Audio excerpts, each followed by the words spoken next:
You're right about people don't trust salespeople, except the top sellers are all trusted. This is the big, oh, what? And when all I focus on is top 1% beliefs and behaviors, and that bleeds beyond the top 1%. It goes to the 20, 30, 40, 50% often. And the whole show is that I actually am not teaching you. I'm helping you realize what you already know. You have trusted relationships with your family, friends, colleagues. Greetings, fellow legacy changers. It's your main man, T-Rev, and it's time to connect good so we can collect good. This is Legacy Connect. So let's go, let's grow. To be what you meant to be, it's never too late. That timely quote challenged me when We live in a cynical society. And you know who people don't trust the most? I read this stat. Salespeople and marketers. They will trust a doctor only 49%. But the profession of sales and marketing, 3%. Guess what? I'm in both.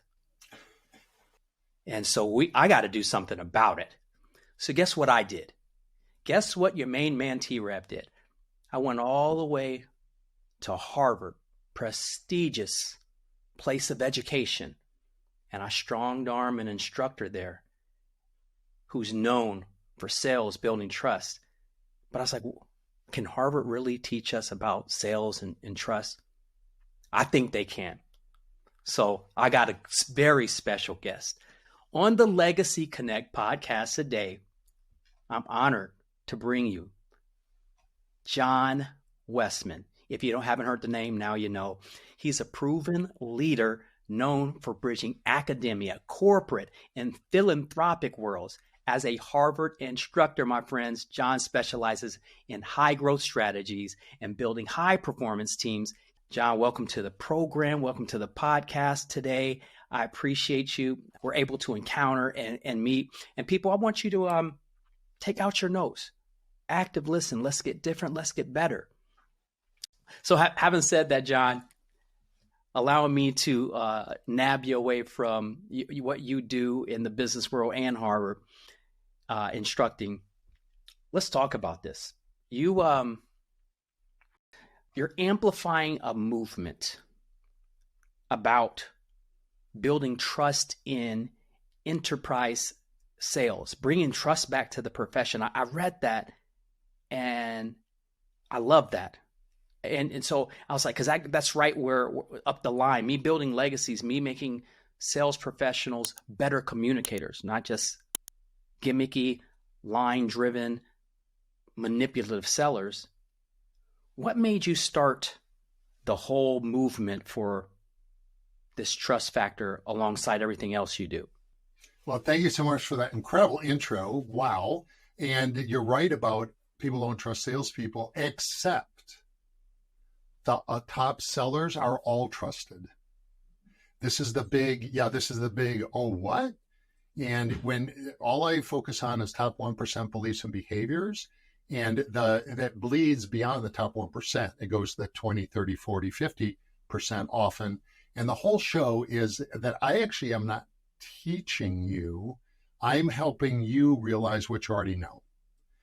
You have trusted relationships with your family, friends, colleagues.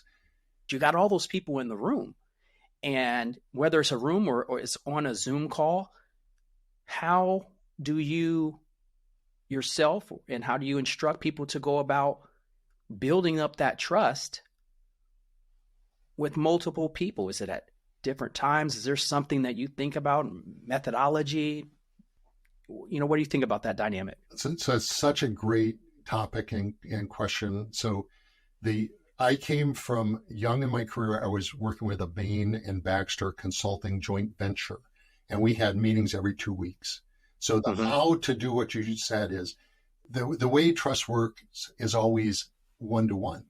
So even if I'm in a group of 10 people, what you have going on is one-to-one, one-to-one, one-to-one. Plus you have one-to-ones with everybody in the room. So even in their company, they have trust relationships that are different for each person. Yeah.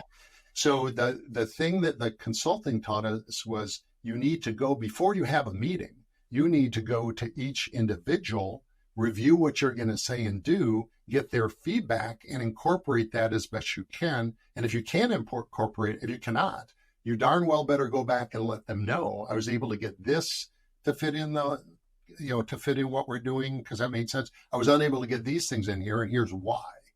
So the amount of communication to run a great enterprise B2B process is extremely high. And you have to, the sellers that are the best love that communication. They're not going to leave anybody hanging, because sometime in their life they had an experience where somebody must have left them hanging, and they're like, nope, not going to happen. And I had the experience in a management development retreat for our team where it was a crazy setup. We were 6 people on our team and 1 customer in the middle, and we had 10 teams all trying to get to the customer as fast as possible. And each customer was trying to yell out to the team, do this, do that. We had 2 railroad ties, those railroad ties, and there was some rope thing, so we had to walk like this on the railroad ties. So we're super focused on, we got to be this. So we were the first team, and we were so excited we made it. We didn't listen to what our customer was trying to tell us as we were going through the process, and we forgot to pick up something we should have picked up. So we won it in terms of timing, and we were last place in it because we didn't listen to the our pretend buyer. I don't know if I described that well enough. I haven't. I got. I'm tracking with you. Hopefully they're tracking with you. I'm tracking with you on that. Okay, so it was all meant. All this was in the context of let's team build and all that. But that was me. That was maybe 35 years ago, and it's stuck ever since. It's like, oh my goodness, without the communication to the person you're trying to work with, and then to every person that matters to that person, whether they communicate or you do, without that continual connection and engagement, you dramatically reduce your chances of success. You do. And what you described is a professional. I was talking about that on one of my episodes. When you watch professional athletes, they in their position. I watched my son who was in D1 football. I would watch him do certain things with his footwork. Then I would watch him, and it was the minutia of it all that created this muscle memory, and he couldn't be lazy. So sales professionals many times don't want to have all those conversations. They don't want to have the alignment. I teach, how do you align? How do you get everybody's input? How do you make everyone on that team feel like a rock star and significant? And it's not, and when I'm talking about this, it's not manipulation. People don't want to be thorough. They just want to get to the end result. And that's very self-focused. What you just described was being others focused and taking the time to go through the minutia of the different footwork before you even hit the field. I don't know. That's a beautiful thing. Let's jump to because you can give a whole clinic. You've been giving some good feedback so far. T-Rev, don't go to the next thing yet. So now we come all the way back to empathy. We come all the way back to empathy. Let's go back to empathy. And really what it is saying, if I was in the other person's shoes, how would I want to be treated? But then it's not, no, it's if I am in the other person's shoes, how would that other person want me to treat them? The golden rule is do unto others as you would have them do unto you. The platinum rule is do unto the other how they want it done to them, kind of thing. And I think, your son learned his muscle memory, but also he's communicating nonstop. I mean, if let's say he gets a breakaway and there's a guy blocking, he might yell out to the guy, left, left, left, left, or something, or he might not, but I mean, that level of communication is happening, and it's invisible to us often. But for the successful teams, and sometimes it's communicating with nonverbals, et cetera. So the whole thing is that engagement with the other person. So I wanted to make back with the only way you can get there is with empathy. Yeah, no, that's good. It all ties in. That's the heartbeat of it. And that's what sales is about. Less gimmicks, but more principles. And it's human principles. But where do you feel with all the advancement you instruct at a prestigious educational institution that champions AI, and you got people like Mark Zuckerberg who came out of, Harvard and everything. Where is that at in sales? And I want to frame this better. How much should we depend on that? Because there's AI reps now making phone calls, and so it's awesome. But where's the cutoff line in your mind? What are your thoughts on it? So I love what I took from somebody on a panel at one of the Millennium Alliance, AI and sales events in New Orleans a couple of weeks back. And he basically said, as long as the buyer is a human, the human seller is going to have the advantage, period. And I completely agree. I'm also a giant fan of AI. I use it a lot to challenge me. It's like you don't hire John anymore. You hire John plus John AI. And so you're really getting 2 for 1. And it may not be a complete additional full-time equivalent, but it's like 0.8 or 0.6 or something, because I have someone, anytime I want, I can get another point of view to up my level. And it's always in service to more time with the buyer and or more thoughtfulness related to how to help the buyer. And that's how AI is making a huge difference. It's saving you time with some activities to free you up for more time. And then it's also challenging you to be more buyer oriented, which is always hard. Like you said earlier in the conversation, I am just visiting T-Rev's world. Okay. Everything about T-Rev is T-Rev's planet and world. And I am just making this visit, and I'm going to go away, and I might come back, I might not. But that's the nature of being a human, is that it is all necessarily from your ego and your point of view. And the more we can reduce our needs so we can help the other people, people feel it, and then they want to work with people who want to make their lives better. I mean, those words are kind of self-evident. Like, they are. As long as John is making T-Rev's lives better, T-Rev's going to want to keep a conversation going. The minute that stops, you're not going to want to, continue the conversation. And that's the same in the buyer situation. And that it really can be a short-term relationship where it's a no sale, or it can be a long-term relationship where over 15, 20 years, you're serving the same person who's went from company to company to company, and they keep calling you back because you made their life so much better. And it's a shortcut versus vetting more people, hearing more points of view. They're like, well, no matter what they say or do, I know that this one seller has the track record with me, understands me, and I'm going to get the security, safety, confidence, excitement about working with them. Does that? Yeah. So that's what struck me about all the top 1% people. They make their buyer feel like they're the only person on earth. They treat them well. They are excited to see each other. Many of them extend the relationship outside of just the work hours, and that's a choice. Yeah. Yeah. What you just said there, that was a golden nugget. Like, I was going to ask you, what makes the top 1% in your mind, and you answered some of that. So, because I want people to really walk away. How do I become the 1% in life? The 1% from my profession. The 1%.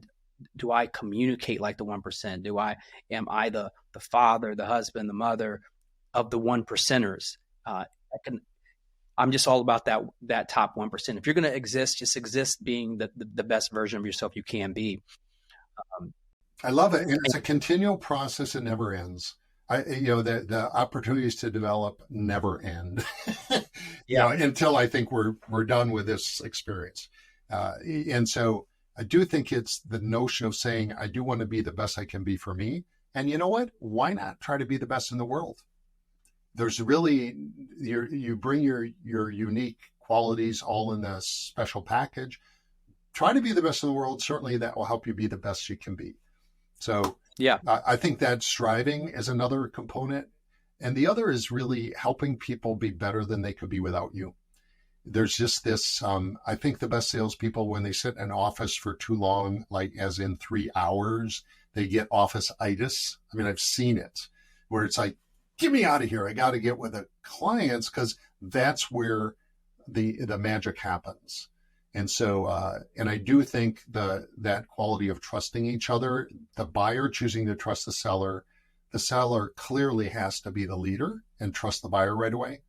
Like if your manager, you come back to your manager and say, this is what the buyer said. A lot of managers say, well, they said it, but they don't mean it. It's like, well, yeah, that distrust is not a good thing, because it may be that you need to go back and ask the buyer more questions. You still got to always come leading with, I do believe you're telling me your truth. And because otherwise, once you drop that point of view, again, we as humans, we sniff this stuff out really well. And humans sniffing someone out. With me teaching as the crux, the foundation of my sales, social styles, DISC. I lean on Traycom's social styles even more. They're very similar, but it goes deep in, because it's about adaptation. And in negotiation, sales, and especially enterprise sales, it's a long buying cycle. There's plenty of time for someone to get upset or uneasy. And that's where that human side comes in, that adaptation. I'm expressive, so I use the word feel, because I want that validation. Do you feel me? But even the people, the logical people and the fact-based people, analytical or driver, we all want someone to walk in our shoes, and they know that the human being the AI bot has not walked in a human's shoes, and when they say, I feel you, do you really? So at some point you need that, whoever you were listening to at the last event in March with the CRO, Transformational Assembly, as long as you're talking to a human, if the interaction is between two humans, they're going to need that human at some point to come in full-fledged in sharing and listening. That's my opinion on that as well. Yeah, I totally agree. And the buyer, let's say they meet with 5 different sellers, different people, there's a different read on each of those people. And they're reading, well, are they really in it for themselves or in it for me? And I think it's rare that there are all 5 of those sellers who vibe with the buyer. And this is about vibe, right? It's about energy. It's about, are you operating in a similar level? And now you get to DISC, and that's how it helps you reorient to go, I'm not just going to be myself. I'm going to be myself and try to adjust to the style of the other person. Before DISC, you just asked people or you observed. And DISC helped put a language to it that I think is super helpful. I tend to put on top of DISC always, just pay attention as best you can. One of my favorite songs is, I forget the artist, but it's from, it's that, if you want to go somewhere, if you want to be somebody, you got to wake up and pay attention. I think it was from like Sister Act with Whoopi Goldberg. Okay. But if you want to go somewhere, if you want to be somebody, you better wake up and pay attention. And it's so hard as a human, as a person with a brain that's bugging us all the time and bringing up all these things in our head when we're, even with other people. Like when I'm talking, you're only using under half your brain to listen to these words. You could listen to double what I'm saying, plus do other activities.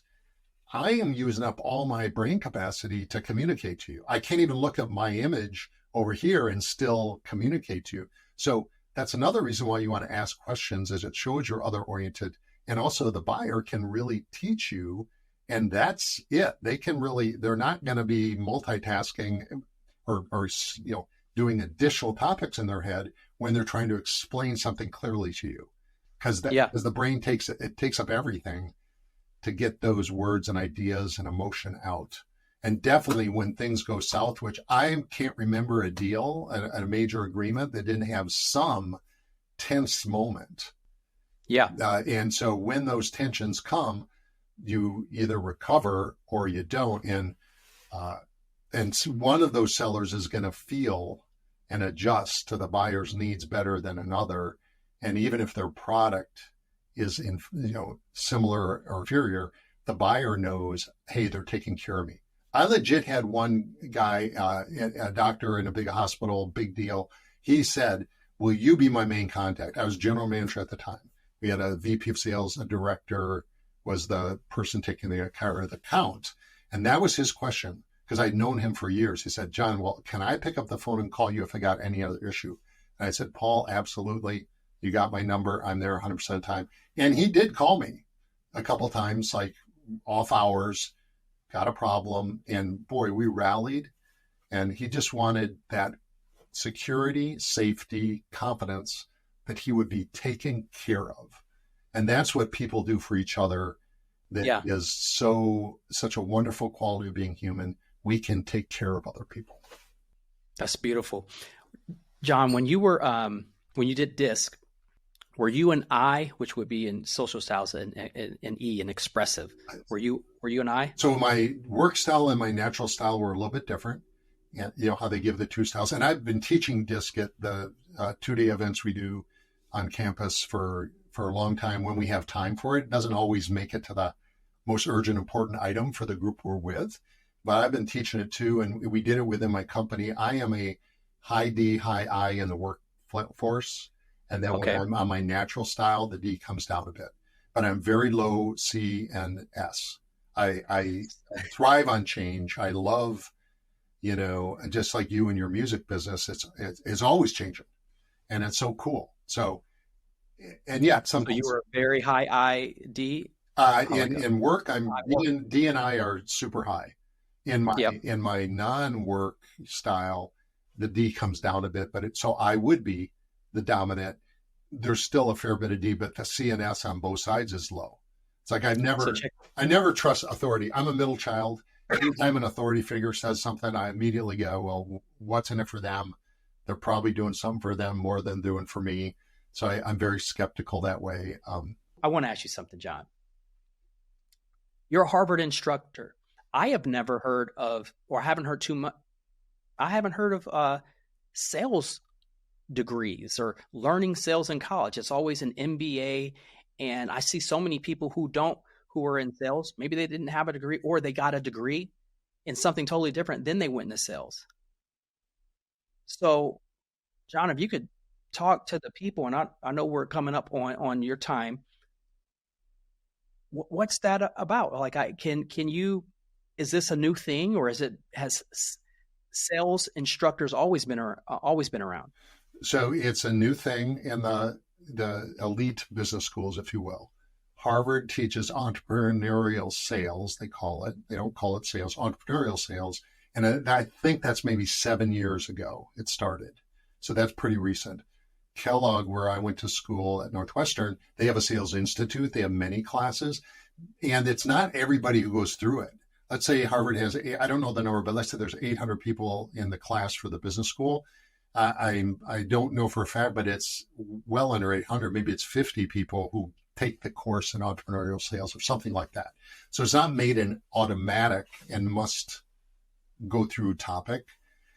However, they are teaching selling. And in the past, they've always taught sales management. But there was this thing about sales, like we learned on the job, it's a trade, it's beneath us. Well, it's not anymore. And I think that's a tribute to the complexities of the world and about how the buyers really need a trusted advisor to help navigate which to choose, and also how to navigate their own organization, how to get their own organization buy stuff that's brand new, never had before. So I think it is new. There, go back 10 years, there might have been 20 universities. So this is now not the elite business schools or just business schools, just any university, maybe 20 or so. Go back 20 years, there was like 4 universities, Baylor, DePaul, and a few that taught sales, and you could get a minor in. Today, it's over 200 universities who teach sales, and you can get a minor and sometimes a major in sales. It used to be you could only get a major in marketing, and sales is a subset of marketing. So it has changed, definitely. Are people, men and women, signing up? Because you said the key word that I asked in my question. It seems like sales is a bit beneath us. Like, I don't want to be a seller. I want to be a CEO. I want to be a doctor. I want to be a lawyer. I don't want to be the non-trusted seller. I'm like, I don't need a degree for that. Or are people knocking down the door and signing up for the class, John? Well, it's like the Lay's potato chips, eat all you want, we'll make more. I mean, what I teach, we are at the high end of the attendance, but it's nowhere near what it could be if people really believe that. Number one, you understand how the brain is hardwired, so we understand physiologically what's happening between us. That's now taught regularly, and then best practices are now learned and codified. But a lot of the sales teaches to average. A lot of the sales stuff really kind of says, okay, learn this and then you'll be a good seller. But what they're really doing is saying, this is how the average is behaving. And I think a lot of folks are not saying, let's leave the average out of it and just focus on top 1% beliefs and behaviors and let them crowd out all the other stuff that comes along with us. And that's a lifelong practice that never stops. So sales management has a hard time bringing in the outside seller to get them to adopt, hey, we're going to teach you on this sales system. I already know everything. So that's how I'm framing this. Do you have anyone who, signing up for your class who's been in sales before and they're humble enough to say, I can learn more? Or is it more people like, hey, I'm going to do a startup and I got to sell for myself until I can get funding and all this good stuff? What's that dynamic like of people who are signing up and not signing up? Yeah. So in the semester-long course, it's a mix of people who, the youngest I've ever had, I think, has been 19, and they're trying to get a master's from Harvard. You take 12 courses from Harvard Extension, you get a master's from Harvard. So it's really $36,000 and you get a master's. So that's the 19-year-old, and many in their 20s, some in their 30s are working toward a degree. And then there are also people who have 35 years of experience in professional selling or sales management, and they are in those courses. They are motivated. They are fantastic students. It's a lot of work to not give everybody an A because the standard is high, and I kind of keep raising the standard to be able to stratify the grades because they make it happen.